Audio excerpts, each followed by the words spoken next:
Surfing is an ancient Polynesian pastime, first documented by Europeans in the 18th century.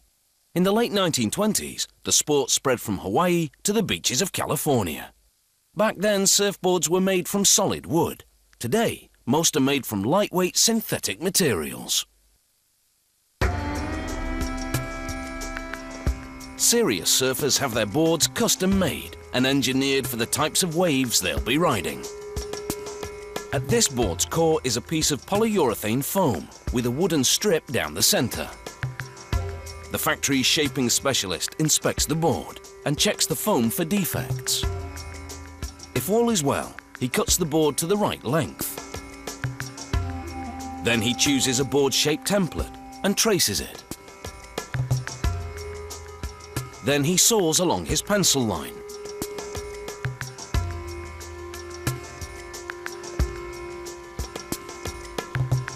Using a plane, he refines this starting shape to the customer's specifications.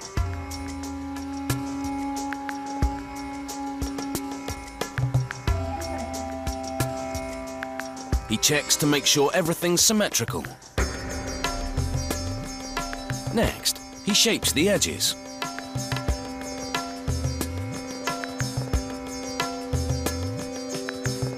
With a power sander, he flattens and smooths out the surface, then follows with a fine sanding by hand.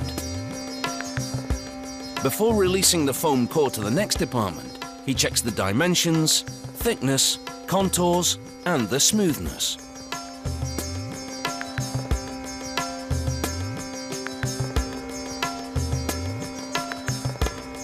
A lamination specialist prepares the board to receive its first layer of fiberglass.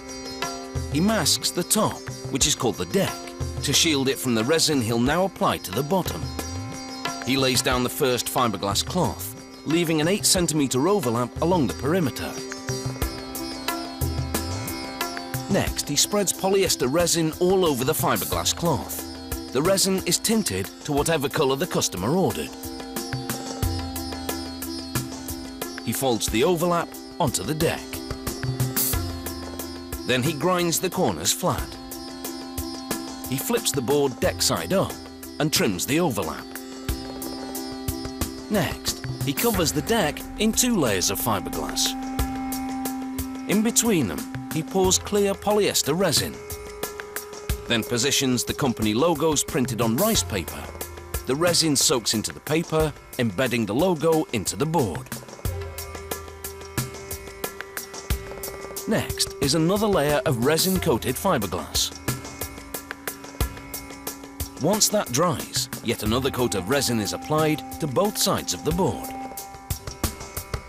Using a router and a template, he cuts a hole for the box that'll hold the surfboard's fin.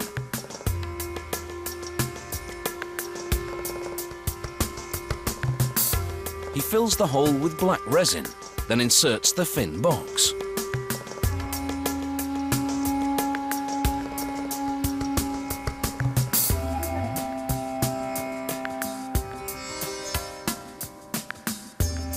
He grinds the box down, which opens its fin slot.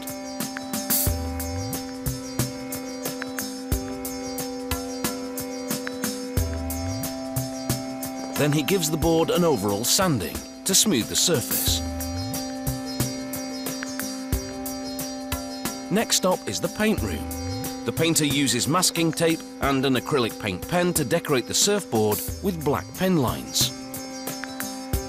Once they dry, he masks the board and airbrushes in a white pen line.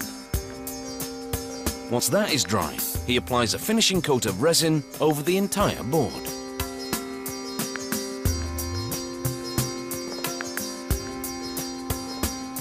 Now a polishing specialist steps in. After a fine sanding, he buffs the entire board with polishing compound, producing a slick, high-gloss finish.